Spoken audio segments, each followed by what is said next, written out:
This video is about expanding rational numbers in their decimal form into simple continued fractions. We'll discuss the process and work an example. Let's get started. As our example, we'll expand 170 over 39, a rational number, and we'll use its decimal form, which is 4.358974, with the entire decimal part repeating. We'll use the decimal form as we work through this. We'll fill in a table as we work, like we did in other videos. There are columns for k, alpha, a, 1 over alpha sub k plus 1, and alpha sub k plus 1. The process involves repeatedly breaking numbers into their integer parts and their remaining fractions. The numbers we break up each time are denoted alpha, the integer part is a, and the remaining fraction is 1 over alpha sub k plus 1. In this video, we'll use the decimal form of that fraction. Then we take the reciprocal of it, and this gives us the number to use when we repeat the process. If you'd like more information about this, please see this other video. We'll use a calculator and do the first row, when k equals 0. We divide 170 by 39 to get it in decimal form. This is alpha for the first row. It's a rounded version of this.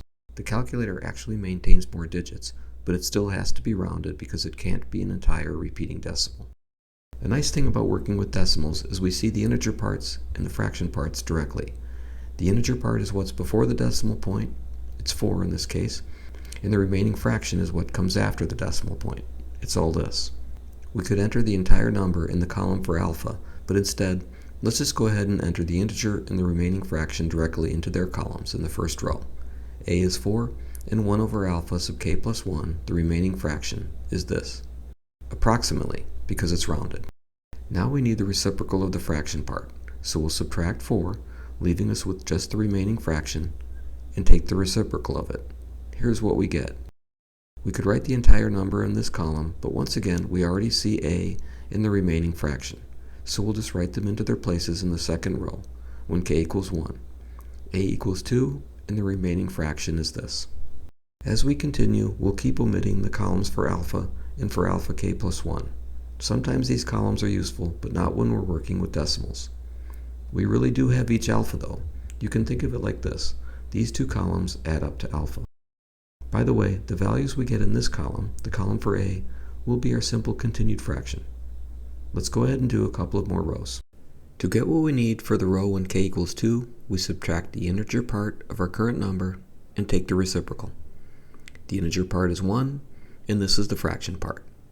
For the row when k equals 3, do the same thing with this number. We subtract 1, the integer part, and take the reciprocal, and we get this. The integer part is 3, and this is the remaining fraction. You can quickly get in a groove. You just subtract the integer part and take the reciprocal of what's left. Let's take a short break from this and outline the part of the process that we've seen so far. Here are the steps.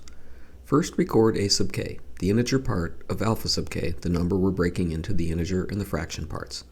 Then subtract a sub k from the number. This gives you the fraction part, 1 over alpha sub k plus 1. Take the reciprocal of this to get alpha sub k plus 1, the next alpha. Repeat steps 1 through 3 until, well, we haven't gotten to this. So we'll complete the example and see what happens. But first, hit pause and give it some thought. How do you know when the expansion is complete? Okay, back to the example. Our calculator still has the number from when we left off. The integer part is 3, and this is the remaining fraction.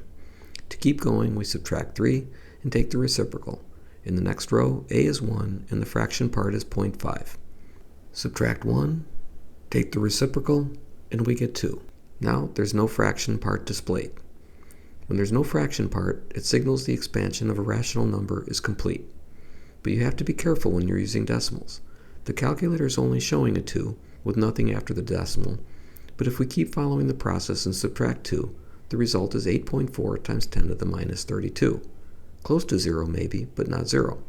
Generally speaking, you can assume a value like this is close enough to 0 and interpret it to mean the expansion is complete. A relatively small value on your calculator, generally speaking, is due to rounding errors. For this example, we can do this. The simple continued fraction is 421,312. Let's finish the thought about the process. You repeat steps 1 through 3 until you get a relatively small remaining fraction, 1 over alpha sub k plus 1. We have some good things and bad things to say about using decimals. The good thing is, let's face it, it's really easy. But the downside? Writing long decimals can be a nuisance, but more importantly, there's the issue of rounding errors. If you're expanding a rational number, you really should consider converting it to a fraction and use that. It's more work, but you completely avoid rounding errors. In this video, we expanded a rational number from its decimal form into a simple continued fraction and discussed the process. That's all for now.